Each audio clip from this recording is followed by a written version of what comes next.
Le Seigneur travaille en vous et en moi.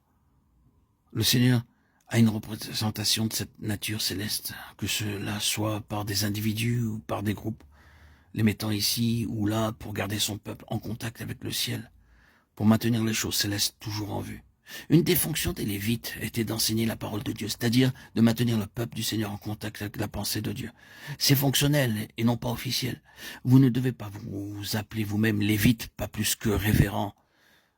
Ne prenons pas appui sur des titres, mais ce sont les principes. Si ici, sur cette terre, nous gardons les gens en contact avec le ciel, si nous sommes reliés avec les choses célestes, si les gens sont édifiés par notre présence et pas nécessairement par notre prédication, lorsque nous disons maintenant, voyez-vous, ceci et cela, ils seront édifiés par notre présence, par l'incarnation de cette nature et de cette plénitude de la vie céleste.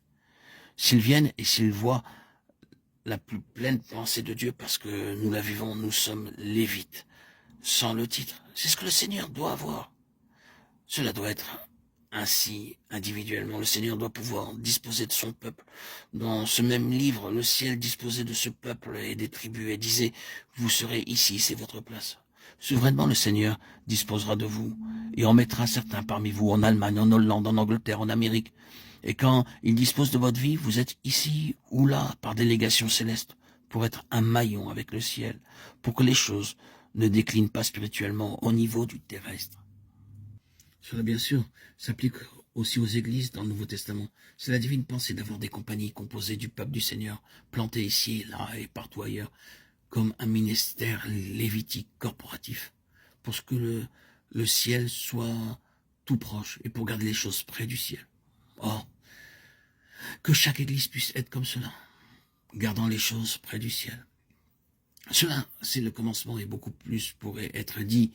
Nous pourrions alors considérer toutes les lettres du Nouveau Testament et voir la mise en pratique. Nous commencerons sûrement avec Romains 12, car ici vous avez un principe lévitique.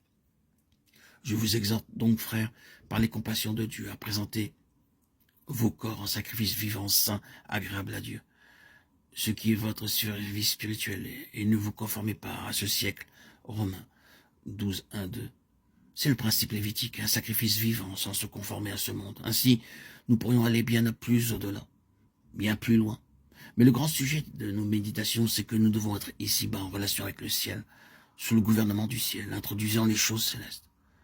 Nous exerçons le ministère en relation avec le ciel. Dans la mesure de notre appel, nous devons avoir cette vision céleste et ne pas être désobéissants. Et cela doit être aussi vrai pour nous que cela le fut pour Paul. Que ne devons-nous pas à ce cher frère à cause de son sacrifice et des souffrances qu'il a endurées pour des choses célestes? Combien il était demeuré fidèle au ciel jusqu'au bout, jeté en prison, dans les chaînes, et ne parlant de rien d'autre que des réalités célestes.